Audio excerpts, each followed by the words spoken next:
bukan firman Tuhan. Tapi katanya nubuat. Bahkan kalau kita lihat ketika Yesus ingin ditangkap, apa kata Yesus kepada orang-orang yang ingin menangkapnya? Yesus mengatakan mereka itu adalah kuasa kegelapan.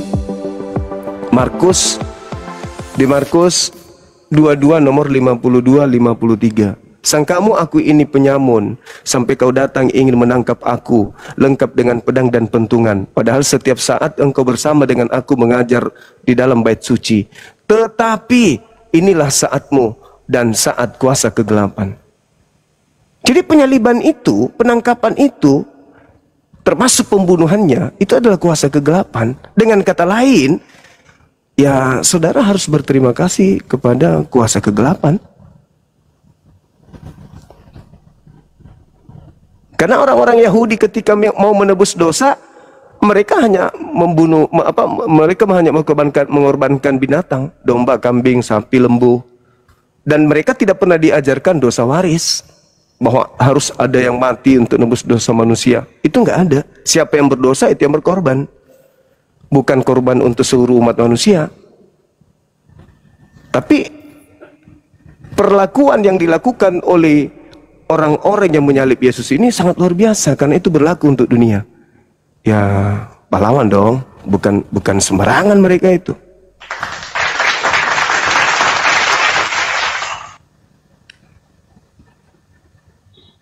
Masakan Anda menerima hadiah, tapi yang memberikan hadiah itu Anda katakan penjahat?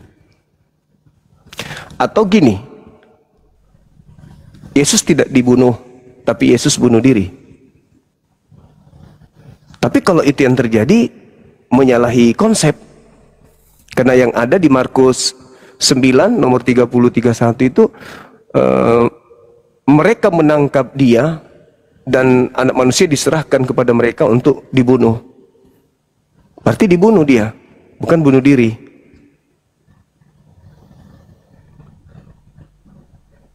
Itulah makanya orang Yahudi terheran-heran dengan konsep saudara kami Kristen. Begitu juga kami Islam. Apatah lagi kami Islam menjadi sasaran untuk kami dijadikan sebagai murid dari Tuhan yang keluar dari kubur ini. Namun sebelum kami jadi pengikutnya, ya kami harus bertanya dulu. Yang memberikan kita keselamatan ini dengan keluarnya Yesus dari kubur ini siapa? Karena dikatakan dalam surah Paulus Roma 14 nomor 9, untuk itulah Yesus mati, agar dia dibangkitkan oleh Tuhan untuk menjadi Tuhan bagi orang mati maupun bagi orang yang hidup. Berjasa kali dong yang melakukan pembunuhan. Karena katanya untuk itulah Yesus mati agar dia dibangkitkan menjadi Tuhan. Berarti manfaat pembunuhan itu adalah untuk menjadikan Yesus itu Tuhan. Tanpa pembunuhan itu Yesus tidak Tuhan. Sesuai dengan Roma 14:9. Jadi yang pantas gelar untuk para eksekutor adalah pahlawan.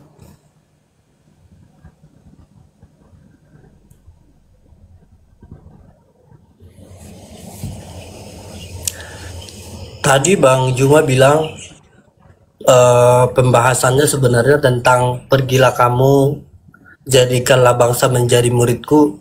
Itu tidak hanya untuk Bang Juma, itu untuk semua bangsa Bang Juma. Baik itu dari apa ya, agama ini, agama itu, semuanya agama gitu. Pokoknya semua manusia yang ada di dunia ini, kita harus bersaksi. Iya, Bersaksi tentang bagaimana Tuhan menebus manusia dari dosa, bagaimana Tuhan itu mati di kayu salib hanya untuk menebus dosa manusia. Begitu Bang Juma. Iya, kalau begitu adanya berarti kembali faktor X yang melatar belakangi pembunuhan ini. Yang melatar belakangi. Karena ada satu hal yang menarik. Yesus yang datang di tengah-tengah Bani Israel mengatakan di dalam Matius 15:24, aku diutus hanya kepada domba yang sesat dari umat Israel. Matius 10 nomor 5 nomor 6. Yesus berpesan kepada ke-12 muridnya agar jangan ke bangsa lain, tetapi pergilah kepada domba yang sesat dari umat Israel. tiba-tiba yang keluar dari kubur mau supaya seluruh manusia jadi pengikutnya. Sedangkan Yesus mengaku jangan ke bangsa lain. Tapi yang keluar dari kubur pergi ke semua bangsa. Jadi ada kontradiksi keadaan. Lalu kenapa Bang Juma fokus kepada orang yang menyalibkan Yesus? Kenapa Bang Juma nggak fokus kepada yang disalib? Oke, jadi gini, kalau kita berbicara hukum salib, itu adalah hukuman bagi penjahat. Baik menurut Romawi maksudku, maupun menurut Yahudi. Tidak ada penyaliban bagi orang yang benar. Yang disalib itu penjahat nasionalis. Penjahat ya, yang kemudian dia rela kan Bang Juma. Maksudnya tidak ada yang sebenarnya, kalau yang disalib itu sebenarnya orang-orang yang bersalah, orang-orang yang melakukan misalkan salah besar gitu ya, makanya dia disalib. Tapi ini orang yang tidak bersalah dia rela disalib, itu sangat luar biasa menurut saya Bang Juma. Jadi gini, kalau dikatakan rela, itu tidak saya temukan data-data itu. Kenapa saya mengatakan saya tidak menemukan data itu? Yang pertama, ketika dia sudah tahu, sudah mencium gelagak daripada orang-orang Yahudi yang ingin membunuh dia.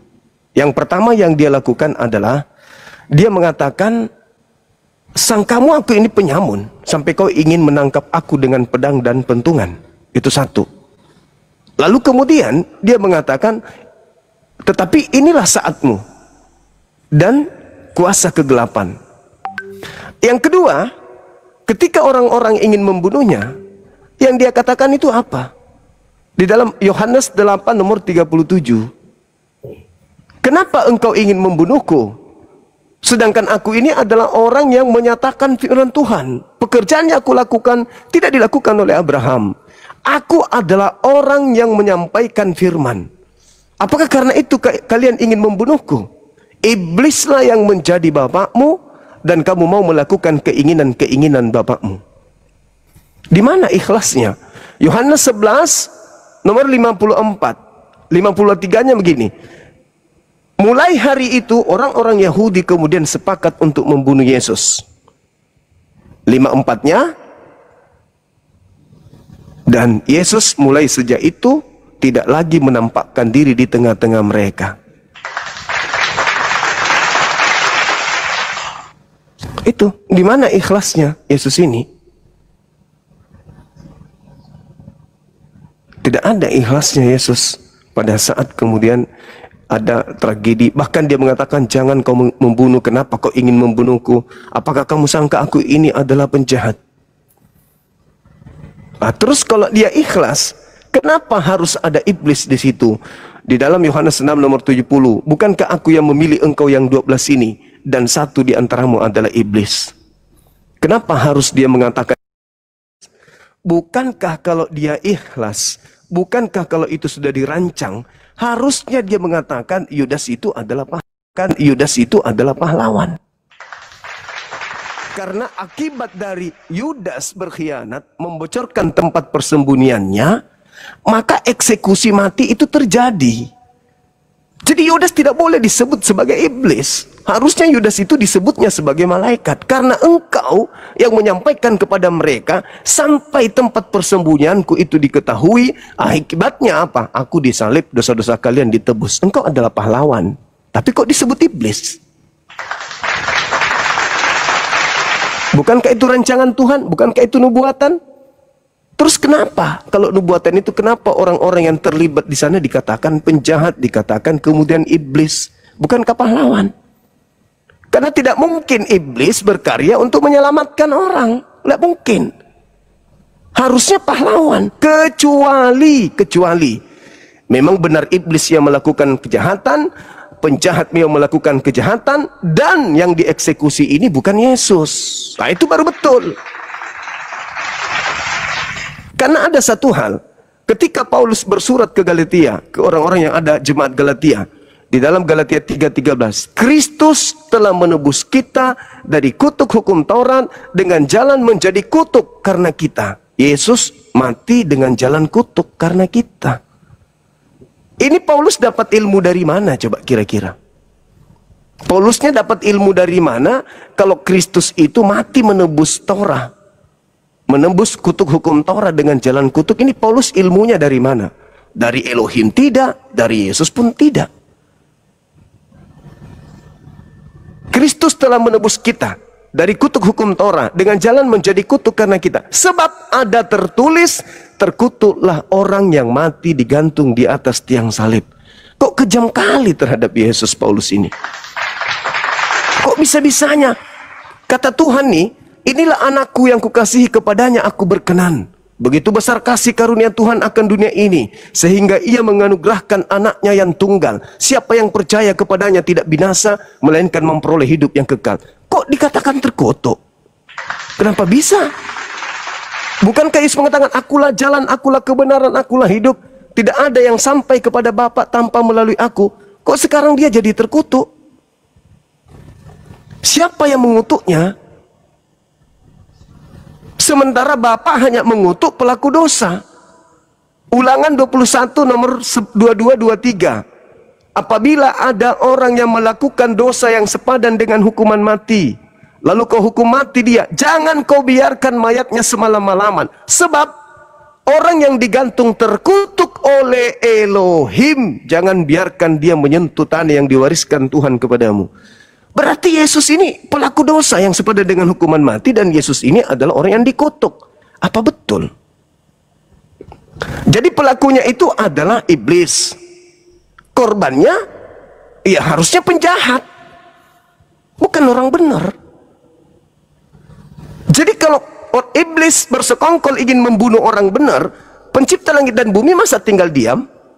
Pencipta langit dan bumi harus turun tangan dong. Karena Yesus berdoa di Lukas 22. Yesus berdoa di situ, Bapa, biarlah cawan ini berlalu daripadaku, tetapi bukan atas kehendakku, tapi atas kehendakmu. Lalu maka malaikat turun dari langit, menampakkan diri kepada Yesus, memberikan kekuatan kepada Yesus, dan Yesus semakin sungguh-sungguh berdoa hingga peluhnya menetes seperti titik darah sampai ke tanah. Malaikat datang, berarti doanya dijawab oleh Allah. Untuk kemudian Yesusnya ini dilindungi, diselamatkan. Berarti yang disalib oleh mereka adalah salah satu dari penjahat ini.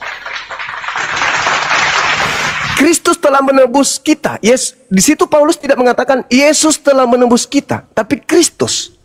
Sedangkan Yesus berkata kepada muridnya sebelum penyaliban, waspadalah kepada penyesat yang datang kepadamu dengan memakai namaku dan berkata, akulah Kristus. Jangan kau percaya. Mereka akan menyesatkan banyak orang. Berarti ada Kristus penyesat. Nah, analisa saya, ini analisa.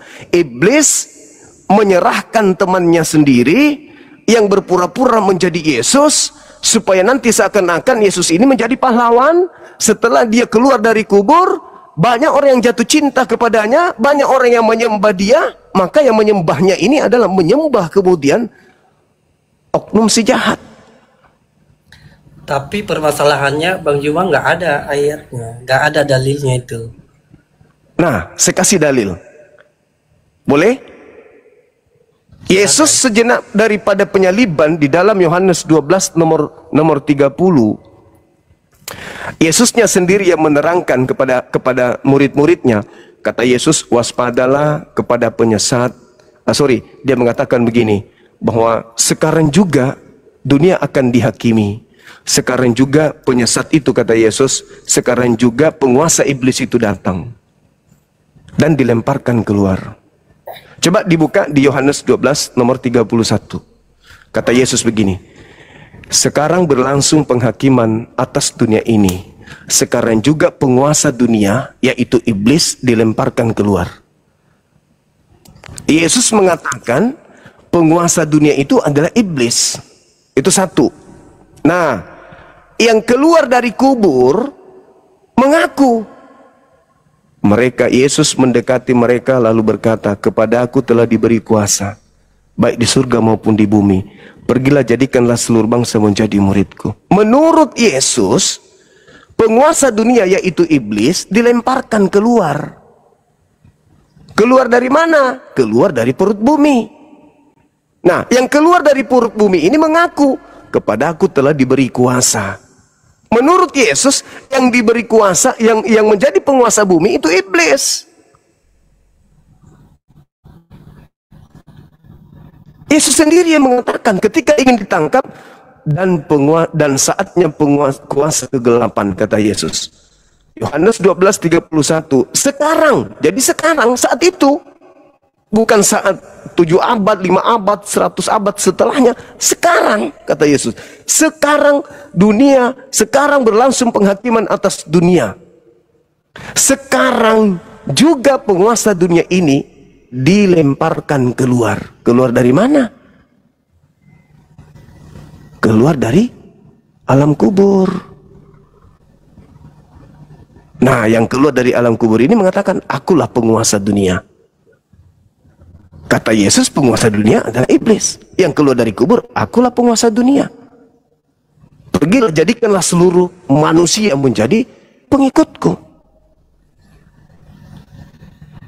Terusnya apa, Bang Juma?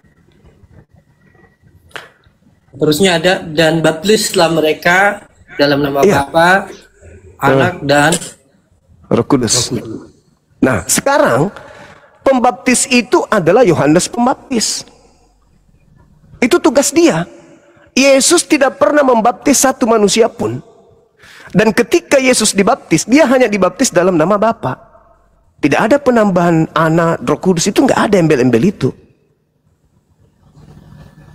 Yesus tidak pernah membaptis satu manusia pun. Tidak pernah. Jadi, keinginan daripada makhluk yang keluar dari kubur ini, dia memasukkan dirinya setara dengan pencipta langit dan bumi. Baptislah dia dalam nama Bapa, dalam nama Anak. Anak maksudnya dirinya, Yesus yang keluar dari kubur itu. Dan juga Roh Kudus. Roh Kudus itu entah siapa menurut makhluk ini. Sementara Yesus tidak pernah mengajarkan untuk membaptis orang. Yesus tidak pernah baptis orang. Kok tiba-tiba pembaptisan itu berpindah kepada Yesus, sedangkan yang dikatakan Yohanes Pembaptis, ya Yohanes Pembaptis, anak Zakaria. Kenapa jadi Yesus juga ikut membaptis? Malah memerintahkan orang membaptis. Sejak kapan Yesus perintahkan orang membaptis? Nanti orang yang keluar dari kubur ini, yang kemudian ajarannya kok beda dengan ajaran Yesus. Yesus ketika melakukan penginjilan, dia diutus hanya kepada domba yang hilang dari umat Israel. Jangan kau pergi ke bangsa lain. Matius 10 nomor 5 nomor 6. Yesus berpesan jangan ke bangsa lain, tetapi pergilah ke domba-domba yang hilang dari umat Israel. Kok ini ada yang keluar dari kubur beda? Nah, coba Anda lihat implementasi Bible dalam kaidah kekristenan. Pertama, Yesus mengajarkan muridnya kemudian menyembah hanya kepada Elohim dan menjadikan dirinya sebagai utusan saja. Yang kedua, Yesus mengajarkan sabat. Yang keempat, Yesus mengajarkan sunat. Yesus mengajarkan jangan makan babi, jangan merubah Taurat. Tapi begitu yang keluar dari kubur ini, semuanya berubah. Yang tadinya dikatakan dalam kitabnya orang Yahudi, bilangan 23:19, aku Tuhan bukan manusia dan bukan anak manusia. Tiba-tiba makhluk yang keluar dari kubur ini yang disebut Yesus, Tuhan, anak manusia, dan juga manusia. Jadi berubah. Jangan kau tambah firmanku, jangan kau kurangi. Ulangan 4, tiba-tiba bertambah 13 buku dari Paulus. Ada Lukas, Markus, Matius, Yohanes, belum lagi kisah para rasul. Kok bertambah-tambah banyak? Yesusnya, Bung, di dalam Matius 5 nomor 19, Yesus sendiri berkata, barang siapa yang meniadakan hukum Taurat meskipun yang paling terkecil dan mengajarkan kepada orang lain, maka dia akan menempati tempat terhina di dalam kerajaan langit. Berarti tidak boleh menghilangkan sekecil apapun dari hukum Taurat itu. Tapi kok sekarang orang Kristen diajarkan di dalam Galatia 2 nomor 16, nomor 21, Galatia 5 nomor 4, kamu lepas dari Yesus kalau kamu masih mengharapkan kebenaran dari hukum Taurat. Kok berbalik? Apabila kau menyunatkan dirimu, maka Yesus Kristus tidak berguna bagimu. Kok jadi berubah?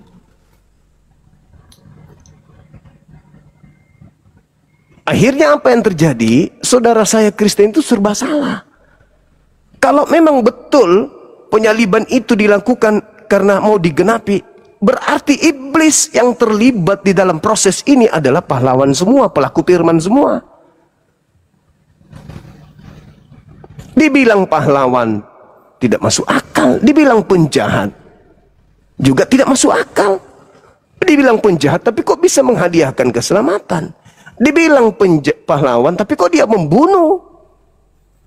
Jadi serba salah.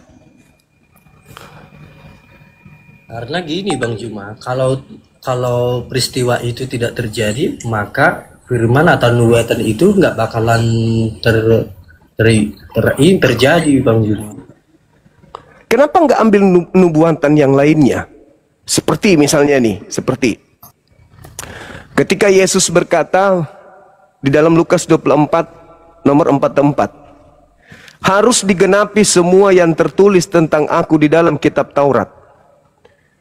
Nah, di dalam Kisah Para Rasul 4 nomor 11 dikatakan Yesus adalah batu penjuru yang dibuang oleh tukang-tukang bangunan. Itu penekanannya jelas, Yesus adalah batu penjuru yang dibuang oleh tukang bangunan. Di dalam Mazmur ada batu penjuru yang dibuang oleh tukang-tukang bangunan yang berkata dengan mulutnya sendiri, aku tidak akan mati. Siapa tadi yang tukang bangunan, yang batu yang dibuang ini, batu penjuru? Yesus. Siapa yang mengatakan harus digenapi apa yang tertulis di kitab Mazmur? Yesus. Berarti yang berkata di dalam Mazmur 118 nomor 17, aku tidak akan mati melainkan aku hidup. Lalu yang mati ini siapa? Nah, Amsal 21:18, pengkhianat menjadi ganti orang yang jujur, orang fasik sebagai tebusan orang yang benar. Nah, Paulus mengatakan terkutuklah orang yang mati di atas tiang salib. Di dalam Ulangan 27 nomor 25 dikatakan, terkutuklah orang yang menerima suap untuk menyerahkan orang benar agar dibunuh. Terkutuklah orang yang menerima suap untuk menyerahkan orang benar agar dibunuh. Pertanyaannya, siapa yang menerima suap? Antara Yudas atau Yesus? Dialah yang terkutuk. Karena Tuhan membentengi Yesus. Keluaran 23 nomor 7. Jangan kau membunuh orang yang benar. Jangan kau membunuh orang yang tidak bersalah. Sebab aku Tuhan tidak akan membenarkan orang yang salah. Yesus orang benar. Yesus orang yang tidak bersalah. Apa perintahnya? Jangan kau bunuh. Amsal 6 nomor 16. 6 perkara yang dibenci oleh Tuhan, bahkan 7 kekejian di dalam hatinya, yaitu menumpahkan darah orang yang tidak bersalah. Berarti membunuh Yesus adalah kekejian bagi Tuhan, hal yang dibenci oleh Tuhan. Berarti membunuh Yesus bukan menebus dosa, tapi melahirkan dosa. Makanya Yesus mengatakan, iblislah yang menjadi bapakmu dan kamu mau melakukan keinginan-keinginan bapakmu, yaitu mau membunuh aku. Itu ucapan Yesus. Lalu di mana entry pointnya tentang penyaliban ini? Orang-orang Kristen menerima kemudian hadiah, tapi hadiahnya itu datang belakangan. Maksudnya teori-teori itu dibangun strukturnya itu belakangan. Sementara penyaliban itu ada yang melatar belakangi kronologis. Apa sih yang melatar belakangi orang Yahudi ingin membunuh Yesus? Apakah betul dosa waris? Karena yang tahu tentang itu adalah Bani Israel. Kalau orang Kristen ditanya, saudaraku, kenapa Yesus harus mati? Oh, dia harus menggenapi kitab perjanjian lama. Loh, kalau memang ada nubuatan itu, kenapa mahkamah agama, imam kepala, orang-orang Farisi, ahli Taurat, membuat kesaksian palsu untuk membunuh Yesus? Tidak ada yang bisa menemukan kesalahan Yesus. Tak ada. Harusnya pada saat mereka tidak menemukan kesalahan Yesus, Imam kepala Kayafas mengumpulkan imam-imam kepala dan juga orang Farisi ahli Taurat. Kumpul, Yesus, sini Yesus. Kamu sudah dinubuatkan kan? Ya. Nah, sekarang saatnya.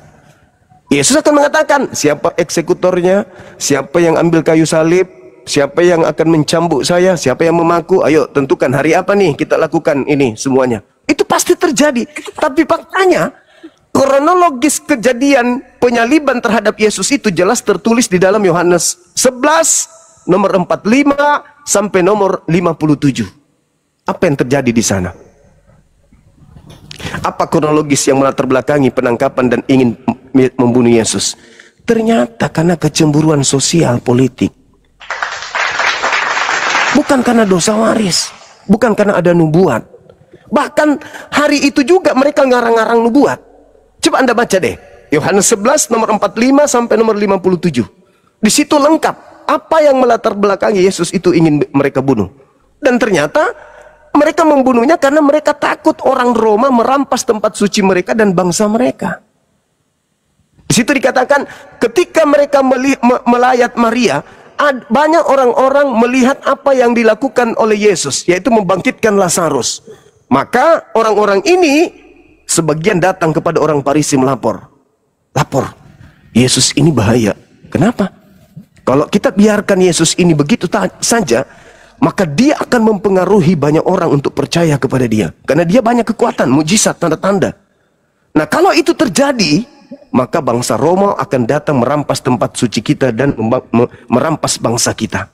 Maka mereka kemudian memanggil imam kepala, memanggil kemudian mahkamah agama, memanggil kemudian ahli Torah, orang Farisi. Mereka kemudian rapat kilat saat itu juga. Apa yang harus kita lakukan? Imam Kayafas sebagai imam besar tahun itu berkata, kalian tidak insaf dan kalian tidak tahu bahwa adalah lebih baik satu orang Yesus mati daripada seluruh bangsa kita binasa. Tuh, lebih baik satu orang Yesus mati daripada seluruh bangsa kita binasa. Maka tahun itu juga imam kepala Kayafas, imam besar Kayafas bernubuat. Apa isi nubuatnya? Yesus harus mati untuk bangsa kita, bangsa Israel. Nomor 53-nya, maka mulai hari itu mereka sepakat membunuh Yesus. Karena ketakutan-ketakutan inilah, maka mereka di dalam Matius 26 nomor 4, mereka melakukan tipu muslihat. Nomor 5, nomor 59, imam-imam kepala dan mahkamah agama mencari kesaksian-kesaksian palsu untuk membunuh Yesus. Kenapa nggak jadikan nubuat yang Kristen bilang? Kenapa harus mencari kesaksian-kesaksian palsu untuk membunuh Yesus? Nah, sekarang permasalahannya, ketika orang-orang fasik, ketika pengkhianat ini, orang tidak setia ini, bersekongkol ingin membunuh orang benar, apakah Bapak yang mengutusnya tinggal diam? Itu pertanyaan besarnya.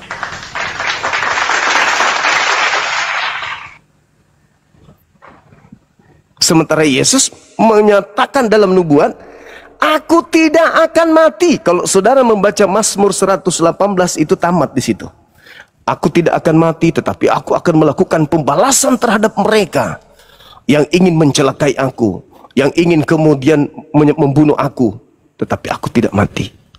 Makanya ada tadi, aku Yesus adalah batu penjuru yang dibuang oleh tukang-tukang bangunan. Malah dia berdoa, ya Tuhan berikan kesempatan kepadaku untuk membalaskan musuh-musuhku.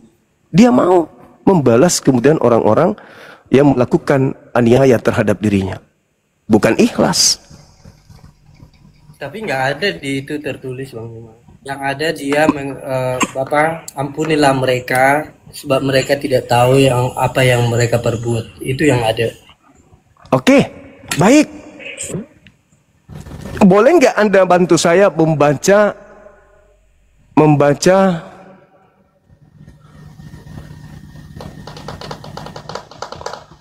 Lukas 22:69.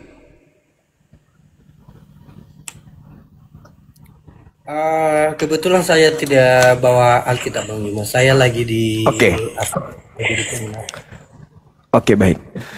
Jadi kalau Anda mengatakan Bapak sama ketika dia teriak, Eli Eli lama sabachthani.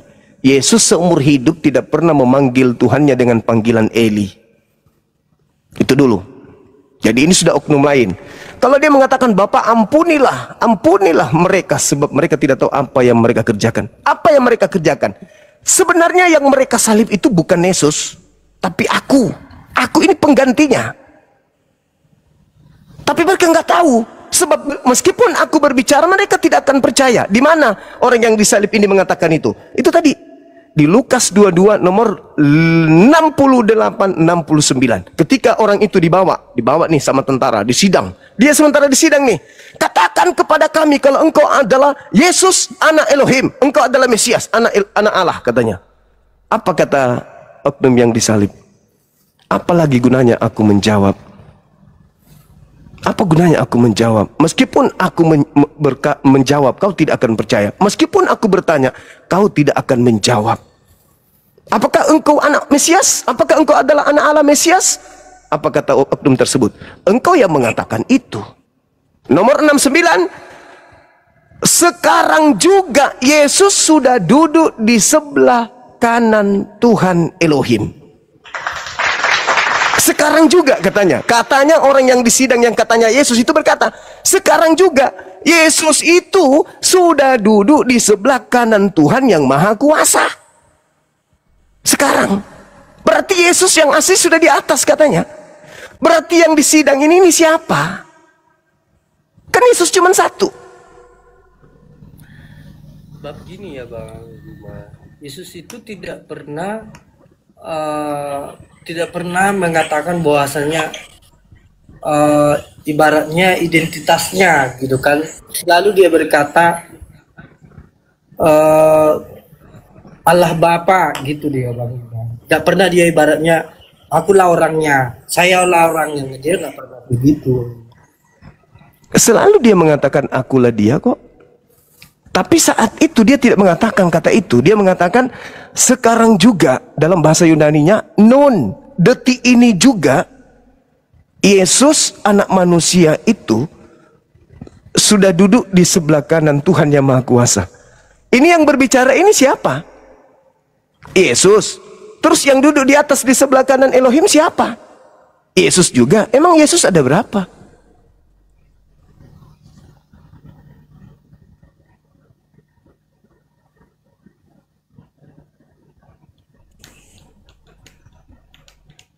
Jadi kalau menurut hemat saya nih ya, sebagai seorang muslim, yang disalib itu menurut Paulus orang yang dikutuk.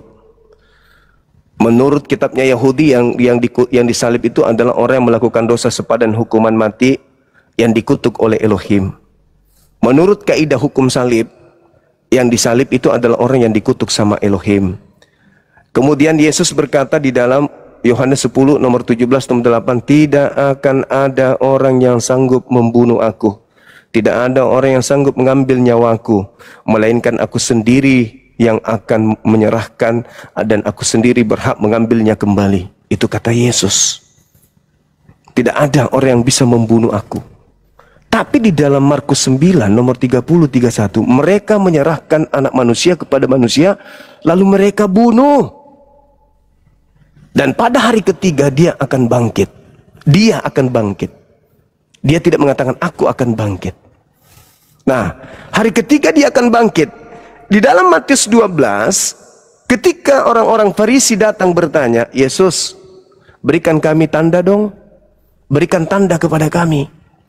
Matius 12 nomor 38 sampai nomor 40, Yesus berkata, angkatan jahat ini minta satu tanda, dan tidak akan diberikan satu tanda apapun selain tanda Yunus, sebab Yunus 3 hari 3 malam dalam perut ikan, demikian juga anak manusia akan berada dalam perut bumi 3 hari 3 malam. Berarti hari ketiga anak manusia itu keluar. Nah, ini tanda untuk siapa? Orang benar atau angkatan jahat? Angkatan jahat. Jadi kalau Anda percaya kebangkitan hari ketiga, menurut Yesus Anda adalah angkatan. Itu aja. Saya nggak bisa lanjutkan. Karena Yesus mengatakan, waspadalah kepada penyesat yang datang kepadamu, memakai namaku, dan berkata, akulah Kristus. Dia akan menyesatkan banyak orang. Berarti banyak orang ini yang disesatkan ini adalah pengikut-pengikut Kristus yang palsu. Banyak orang menjadi pengikut Kristus yang palsu, yang adalah penyesat. Saya kalau ditanya, siapa di atas muka bumi ini banyak orang yang mengaku dirinya sebagai pengikut Kristus? Maaf, saya harus mengatakan dengan jujur, Kristen. Tapi kalau ternyata bukan Kristen, lalu mana pengikut Kristus yang palsu itu? Sedangkan di atas muka bumi ini, ya pengikut Kristus hanya Kristen aja. Kalau tidak ada, dan Kristen ini ternyata bukan pengikut Kristus palsu, berarti ucapan Yesus itu bohong. Katanya akan menyesatkan banyak orang. Nah, mana orang banyak itu? Bukan Kristen. Iya, oke. Tapi mana? Ada nggak selain Kristen? Nggak ada. Matius 7, nomor 22, nomor 23. Pada hari terakhir nanti banyak orang akan berseru kepadaku, Tuhan, Tuhan, Tuhan. Bukankah kami bernubuat pakai namamu, bermujizat pakai namamu, mengusir setan juga pakai namamu? Pada saat itulah aku Yesus berterus terang kepada mereka, enyahlah daripadaku. Aku tidak mengenal kalian, kalian semua adalah pembuat kejahatan. Siapa yang memanggil Yesus Tuhan? Siapa yang bernubuat, mengusir setan, bermujizat pakai nama Yesus? Kan hanya saudara saya Januari dan teman-temannya. Tak ada yang lain. Mohon maaf ya Bang Juma, kalau Siap. membahas tentang apa ya, tentang yang namanya bukankah kamu bernubuat namamu, itu pembahasannya untuk tahap di sosial media ini menurut aku belum bisa dibahas Bang Juma, karena itu pengertiannya itu sangat dalam itu Bang Juma. Itu misalnya kalau untuk membahas itu kita sudah di tahap-tahap teologi, bahkan orang-orang yang sudah mengerti banyak isi Alkitab itu Bang. Kalau untuk tahap di dasar-dasarnya itu Bang Juma, itu belum bisa diterima. Boleh saya jelaskan sedikit Bang?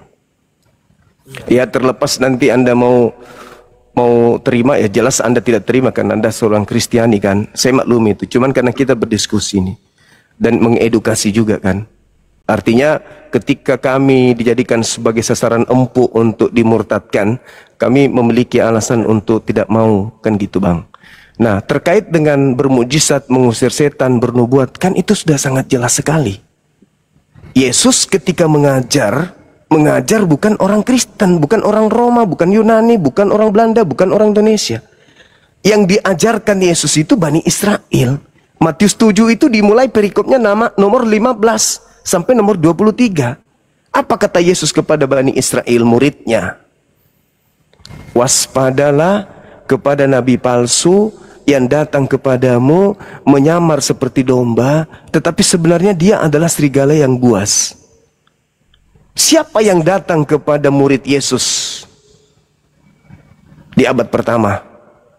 Mengaku murid Yesus, tapi dia di luar murid Yesus. Cuman satu oknum kan? Paulus. Ada nggak yang lain yang datang kepada murid Yesus, mengaku murid Yesus padahal bukan murid Yesus? Nggak ada.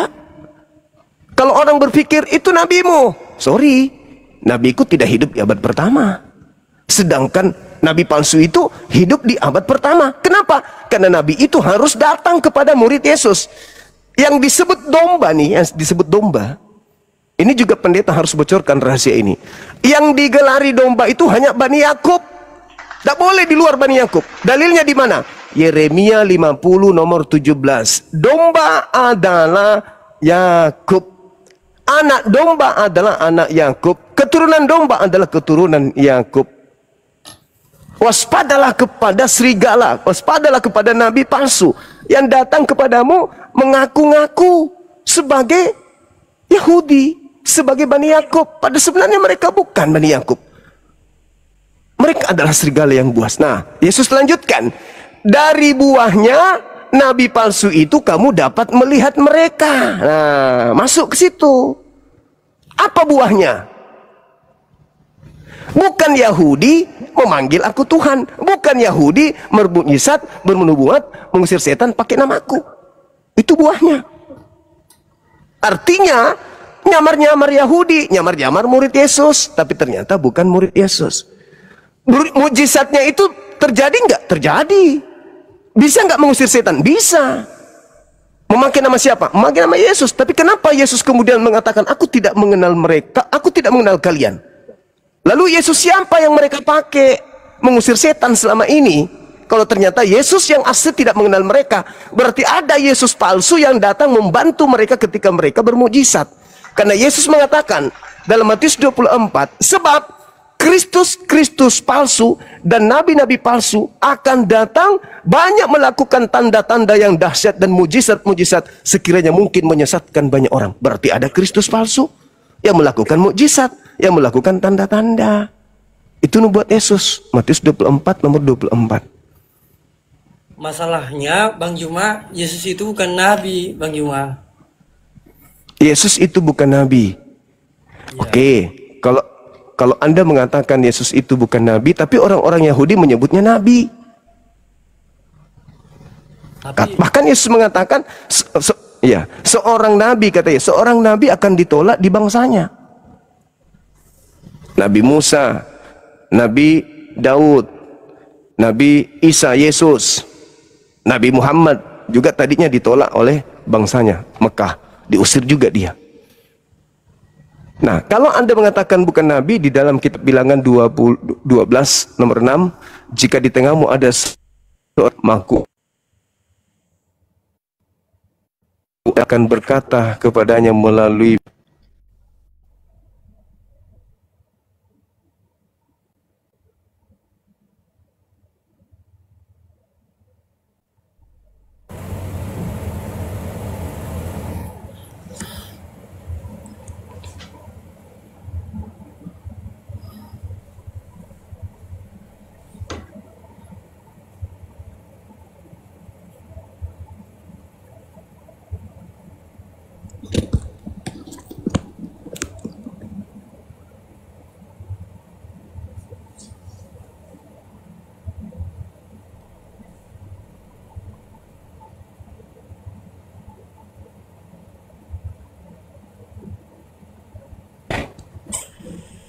jaringan gangguan. Oke. Jadi Yesusnya memang kalau Anda katakan dia itu bukan nabi, oke. Tapi Kristus palsu dan nabi palsu itu ada. Mereka melakukan tanda yang dahsyat, mujizat yang dahsyat sekiranya mungkin menyesatkan orang. Iya. Sekarang itu nabi-nabi palsu banyak, Bang Juma. Tapi yang menjadi nabi, tapi Yesus itu bukan nabi gitu loh. Kalau yang Bang Juma bilang itu pada hari-hari terakhir akan banyak nabi-nabi palsu, itu banyak. Memang sekarang juga udah ada gitu, Bang Juma. Itu kami tidak bantah. Jadi gini saudara, Yesus tidak mengatakan hari-hari terakhir. Nabi palsu itu datang kepada kamu, murid Yesus. Anda baca satu perikop itu, satu bab, jangan satu perikop, satu bab di Matius 24, Anda baca dari pertama. Di data nomor 3-nya, murid-murid kemudian datang kepada Yesus di Bukit Zaitun, lalu Yesus bertanya kepada Yesus, Guru, apa tanda kedatanganmu? Ditanya tuh, tanda kedatanganmu apa? Yesus menjawab, tanda kedatanganku, yang pertama aku akan nampak di tengah langit. Seluruh manusia akan melihat aku. Kalau aku yang datang ya, kalau aku yang datang, aku akan nampak di tengah langit. Dan seluruh manusia akan melihat aku. Matahari menjadi gelap, bulan tak bercahaya, bintang-bintang berjatuhan, kuasa langit akan berguncang. Itu tanda kedatanganku. Dan ternyata tanda kedatangan Yesus itulah tanda akhir zaman. Sekarang pertanyaannya, ketika kemudian ada yang keluar dari kubur, apakah tanda itu sudah ada? Tidak ada. Berarti yang datang itu bukan dia. Ketika ada yang mengaku seperti Paulus mengaku bertemu dengan Yesus di padang gurun, apakah tanda-tanda itu ada? Ternyata tidak ada. Kata Yesus apa? Jangan kamu percaya. Nomor 23. Jadi apabila ada orang berkata ada Kristus di sini, ada Mesias di sana, jangan kamu percaya. Sebab Kristus palsu dan nabi-nabi palsu akan datang melakukan banyak mujizat dan tanda-tanda, sekiranya mungkin menyesatkan banyak orang pilihan juga. Camkanlah, kata Yesus, aku telah mengatakannya terlebih dahulu kepada kamu. Kepada kamu, berarti kepada murid yang ada di Bukit Zaitun waktu itu. Jika ada orang berkata ada Kristus di padang gurun, atau ada Kristus di dalam bilik, kata Yesus, jangan kamu percaya. Sebab sama seperti kilat memancarkan sinarnya dari timur sampai ke barat, demikianlah kelak nanti kedatanganku yang kedua. Berarti kalau ketika Paulus kemudian mengaku bertemu dengan Yesus di padang gurun ketika menuju ke Damsik, pesan pesan Yesus kepada muridnya apa? Jangan kau percaya. Ketika Paulus mengaku bertemu Yesus dalam bilik penjara, lalu menuliskan surat-suratnya, kata Yesus, jangan kau percaya. Sebab tanda-tanda ini akan menyertai aku kalau aku yang datang. Terakhir dari saya, Saudara Januari, ada satu hal menarik yang perlu dipikirkan baik-baik. Apa itu? Sejenak ketika Yesus berbicara tentang perpisahannya dengan muridnya, di dalam Yohanes 16 nomor 7 sampai nomor 15. Apa kata Yesus di sana? Adalah benar jikalau aku pergi, sebab jikalau aku pergi, roh penghibur itu tidak akan datang. Dan jikalau aku pergi, maka penghibur itu akan datang. Jadi aku harus pergi nih, karena kalau aku tidak pergi, maka penghibur itu tidak datang, penolong itu tidak akan datang. Berarti yang datang setelah Yesus pergi adalah roh penolong lain. Sedangkan Roh Kudus. iya, Roh Kudus. Iya, betul, Roh Kudus. Sedangkan yang datang kepada Paulus siapa, Bang?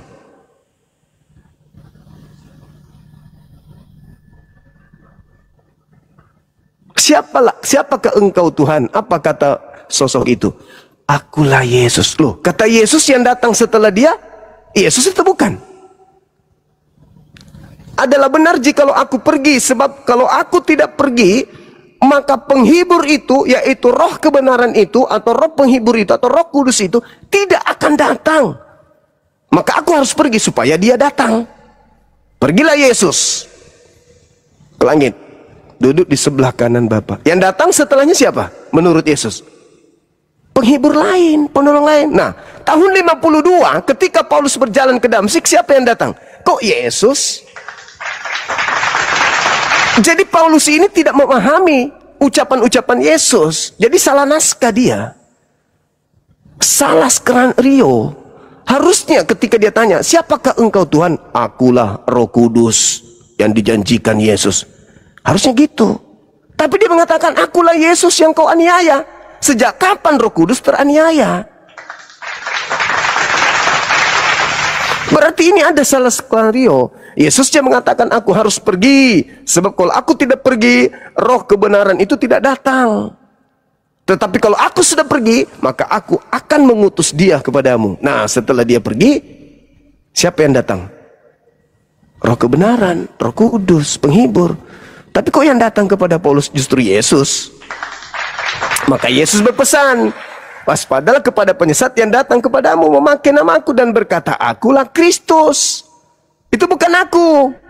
Sebab yang datang setelahku adalah roh kebenaran, bukan aku. Aku nanti datang setelah ada tanda-tanda itu aku bawa. Matahari gelap, bulan tak bercahaya, bintang berjatuhan. Aku nampak di tengah langit, seluruh manusia akan melihat aku meratap. Kemudian, apakah itu sudah terjadi? Belum terjadi. Berarti yang datang kepada Paulus dan Kristen-Kristen yang melakukan kesaksian itu siapa? Yesus? Enggak. Kalau itu Yesus, kiamat sudah.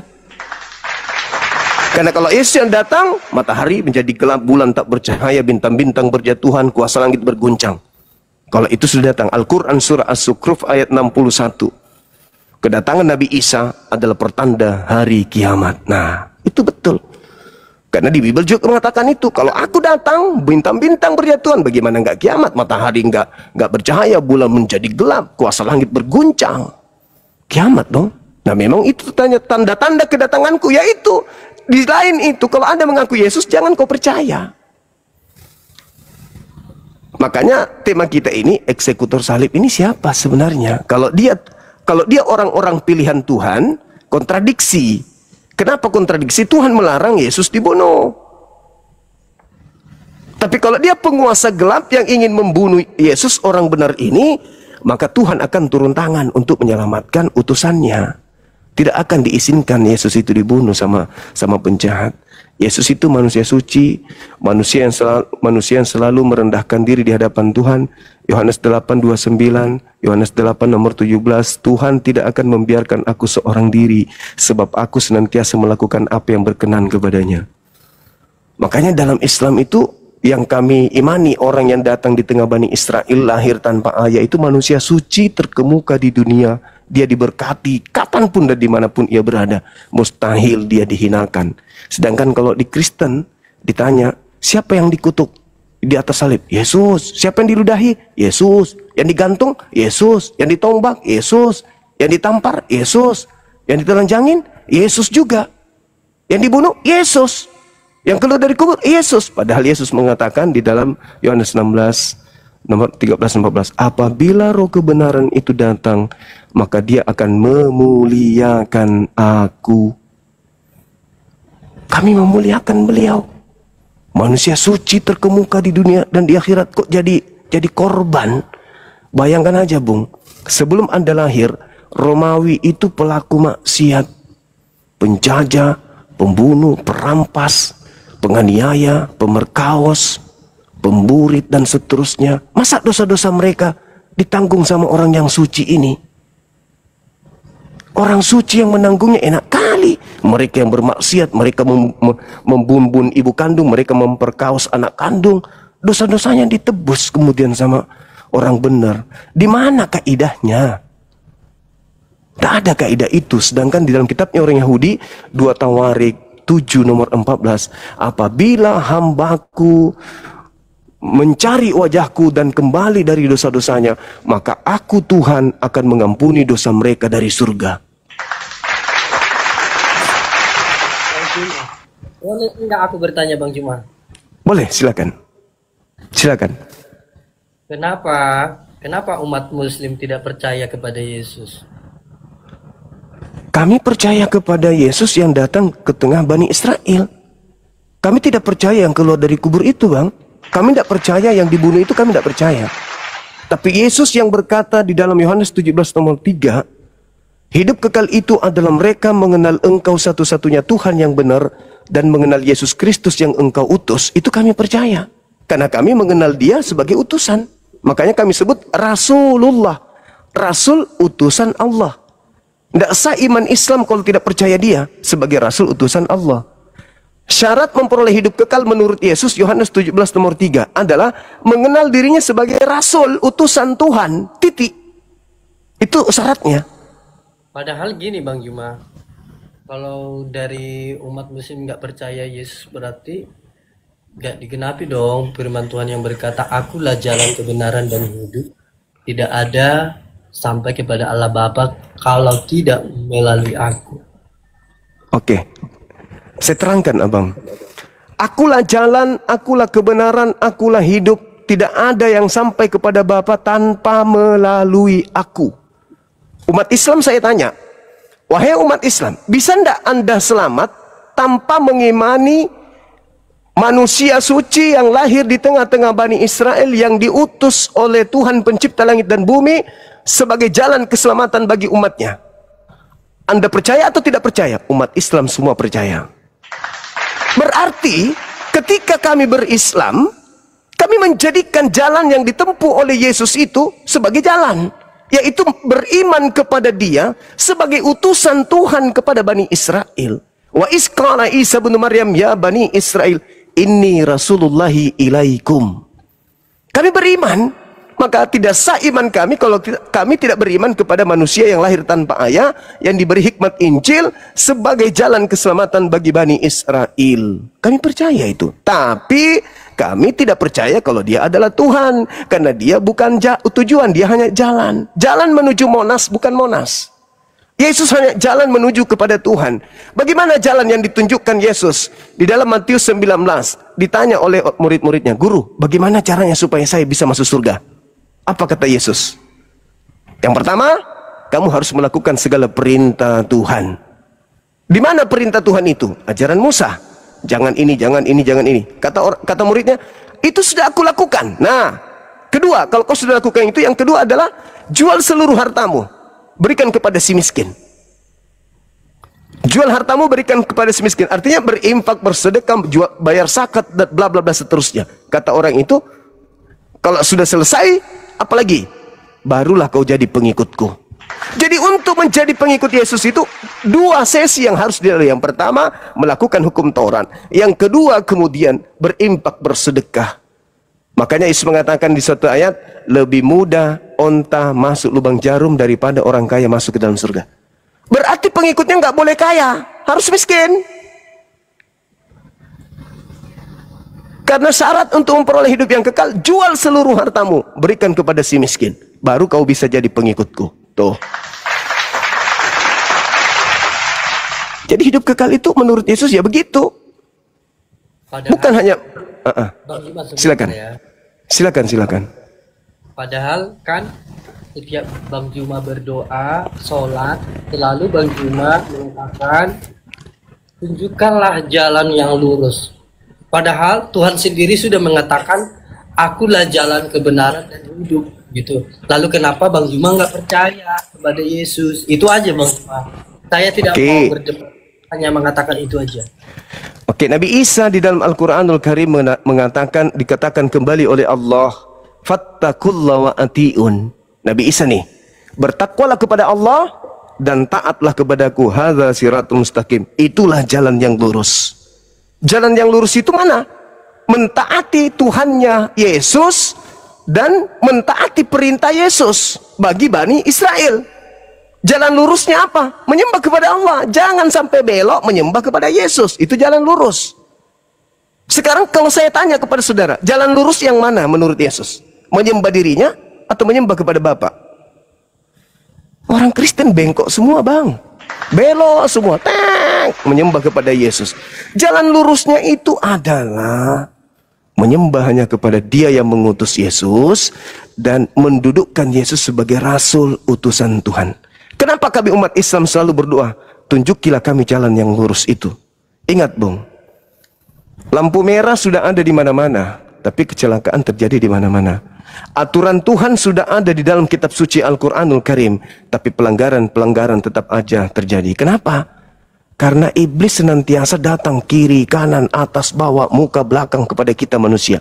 Kami hari ini ibadah di masjid, Allahu Akbar, memuji Allah, kemudian meninggikan Allah, merendahkan diri kami, menghambakan diri. Saat itu kami bisa nangis.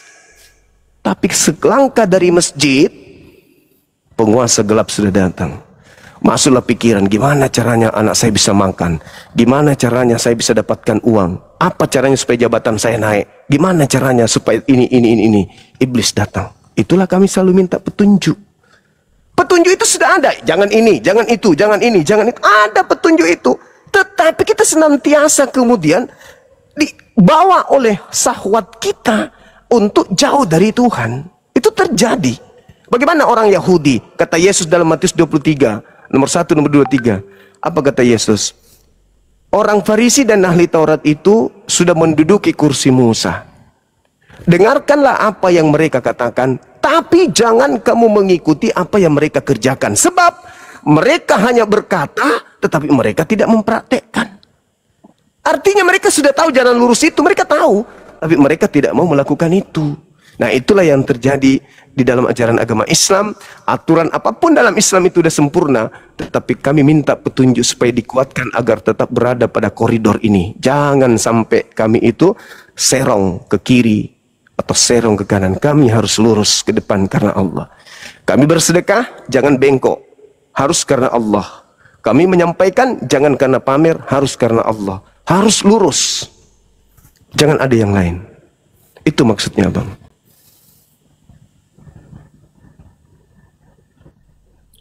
Bang, sampai di sini aja dulu diskusi kita ya, Bang. Baik, saudaraku Januari. Ya, saya hormat sama Anda baik, diskusinya luar biasa. Mengizinkan kepada saya juga untuk menyampaikan hal-hal yang saya tahu. Dan saya suka, saya senang sama Anda untuk berdialog. Lain kali naik lagi ke sini Bang ya. Ya Bang Juma. Oke, siap. Sehat selalu Bang. Makasih, salam kenal dari saya. Masya Allah. Bang Ain, syukran sahabatku Ain. Oke, kita undang saudara kita dari non-muslim yang lainnya. Mudah-mudahan yang lain juga bisa mencontoh sahabat kita ini, saudara Januari, supaya edukasinya nyampe. Kalaupun ada bantahan, dibantah dengan elegan, kemudian kasih narasi yang membuat kita itu bisa mendapat pelajaran, kan gitu ya. Wow.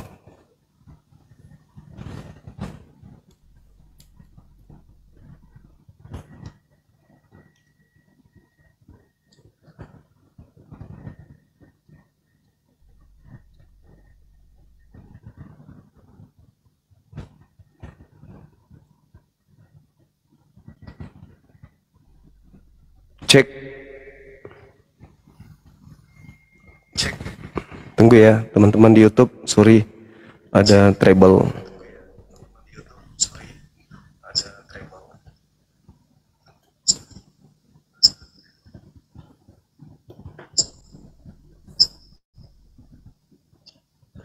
Maaf teman-teman di YouTube ya, senantiasa Anda terganggu dengan keadaan yang tidak mengenakan, di mana sinyal di tempat saya gangguan.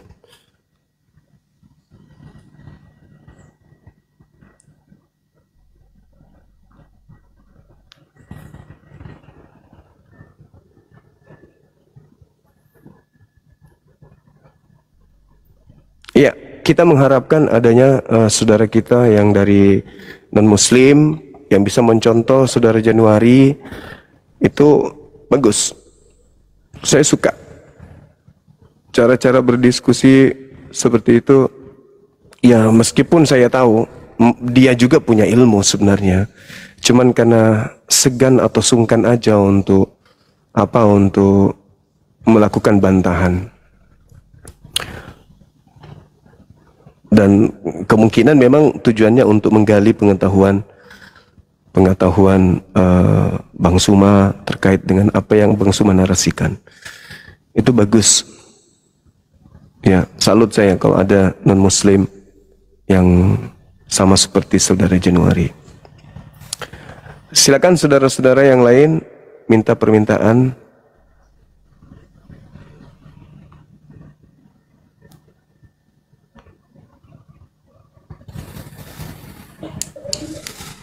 Halo saudara Kevin,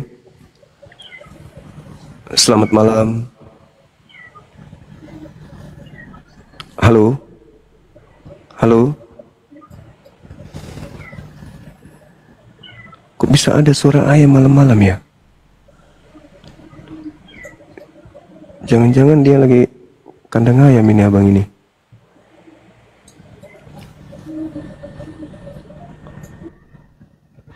Halo. Halo, selamat malam. Halo. Bang Halo. Raja. Iya. Silakan Selamat Bang. malam, Bang. Malam juga.